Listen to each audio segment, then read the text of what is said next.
Selamat pagi sahabat Alkitab yang terkasih. Marilah kita mengawali hari ini dengan melakukan perenungan akan firman Tuhan. Bacaan Alkitab kita pada pagi hari ini berasal dari kitab Kejadian pasalnya yang ke-16, ayatnya yang pertama sampai ayatnya yang ke-6. Adapun Sarai, istri Abram itu, tidak beranak. Ia mempunyai seorang hamba perempuan, orang Mesir, Hagar namanya. Berkatalah Sarai kepada Abram, "Engkau tahu, Tuhan tidak memberi aku melahirkan anak. Karena itu baiklah hampiri hambaku itu. Mungkin oleh dialah aku dapat memperoleh seorang anak." Dan Abram mendengarkan perkataan Sarai. Jadi Sarai, istri Abram itu, mengambil Hagar hambanya orang Mesir itu, yakni ketika Abram telah 10 tahun tinggal di tanah Kanaan. Lalu memberikannya kepada Abram suaminya untuk menjadi istrinya. Abram menghampiri Hagar, lalu mengandunglah perempuan itu. Ketika Hagar tahu bahwa ia mengandung, maka ia memandang rendah akan nyonyanya itu.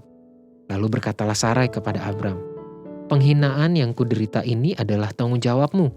Akulah yang memberikan hambaku ke pangkuanmu, tetapi baru saja ia tahu bahwa ia mengandung. Ia memandang rendah akan aku. Tuhan kiranya yang menjadi hakim antara aku dan engkau." Kata Abram kepada Sarai, "Hambamu itu di bawah kekuasaanmu. Perbuatlah kepadanya apa yang kau pandang baik." Lalu Sarai menindas Hagar sehingga ia lari meninggalkannya. Kondisi Sarai pada saat itu memang tidak menyenangkan.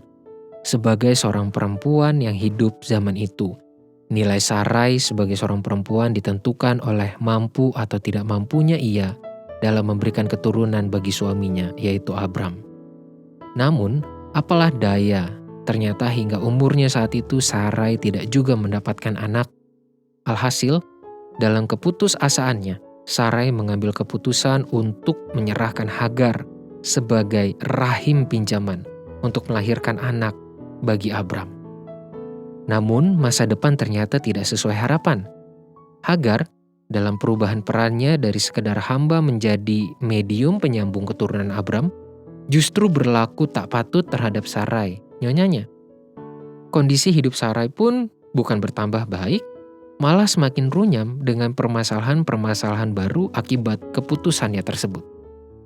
Sarai dalam perikop ini tidak mengambil keputusan di dalam pengharapan. Alhasil, keputusannya tersebut justru bias. Ia melupakan ucapan berkat yang sudah Tuhan sampaikan kepada Abram perihal keturunan kandung. Tekanan budaya juga telah membuat Sarai merasa sebagai pengambil keputusan yang paling tepat atas hidupnya. Hingga tanpa sadar, ia sedang melenceng dari karya Tuhan bagi hidupnya dan juga hidup Abram. Inilah dampak sebuah pengambilan keputusan di luar pengharapan. Memang, perikop ini dan tindakan Sarai merupakan sebuah cerminan narasi yang begitu kompleks, yang begitu rumit. Tidak sekedar kita nilai dari satu perspektif. Namun sahabat Alkitab, dari perikop ini, kita menemukan sebuah nilai bahwa pengambilan keputusan di dalam pengharapan merupakan bagian beriman untuk berjalan dalam penyertaan Tuhan. Terkadang kita merasa terlalu panik sehingga salah mengambil tindakan. Atau ada juga masa di mana kita merasa paling tahu tentang keputusan apa yang terbaik bagi hidup kita, sehingga tanpa sadar kita menyingkirkan Tuhan yang sedang berkarya dalam kehidupan kita. Oleh sebab itu, janganlah biarkan tekanan hidup, kecemasan, ketakutan, ataupun tuntutan budaya sosial membuat kita bertindak dan mengambil keputusan di luar pengharapan. Mengutip pepatah lama, penyesalan selalu datang belakangan. Jadi, bertindaklah dalam pengharapan di dalam Tuhan, karena hanya itulah peluang kita untuk bertumbuh dengan sikap berserah dan hikmat dari Tuhan. Marilah kita berdoa.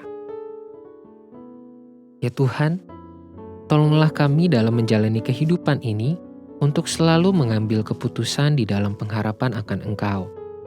Karena hanya di dalam Tuhanlah kami mampu mengambil keputusan yang tepat, yang baik, dan jangan biarkan kami melenceng atau bahkan menyingkirkan peran Tuhan dari kehidupan kami.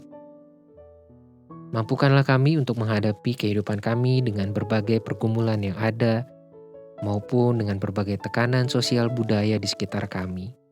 Jangan biarkan kami justru melenceng, jangan biarkan kami justru mengambil keputusan yang tidak sesuai dengan firman Tuhan.